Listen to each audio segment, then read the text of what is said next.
Yesterday, senators debated about the carbon grant. The government's proposal provides for a one-off payment of 3,000 zloty to households relying on coal for heating. A carbon grant for nearly 4 million households that heat their premises with coal or coal derivatives, with the assumption that 85% of this is coal.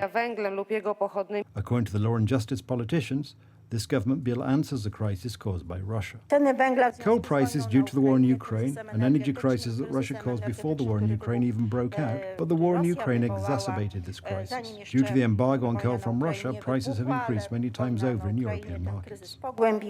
The Civic Platform Party accused the government of injustice in the distribution of funds. If we give benefits to someone, they should be fair and should apply to a whole group of people to whom they should be due, so that we don't divide people, but that they are simply benefits that apply to the whole spectrum of people who are in exactly the same conditions. The government has announced that the Sejm will reject the amendments. Today, Deputy Finance Minister Artur Soboń said that the government is working on extending subsidies also for households that use fuels other than coal, pellets, gas or heating oil. We are prepared today as far as the budget situation is concerned. It is not bad, because after the first half of the year is even a slight surplus. But of course, we are cautious in planning expenditure, especially in the context of 2023. Here we are cautious, but this does not mean that we are not able to finance these kinds of benefits.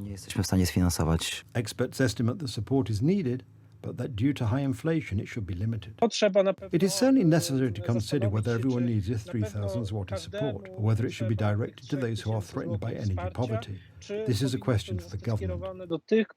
Now the Act with the amendments will go to the lower house of Parliament. The carbon grant is the government's response to the energy crisis caused by Russia's barbaric attack on Ukraine. Applications for the grant may be submitted by the 30th of November, in person at municipal offices or via the internet.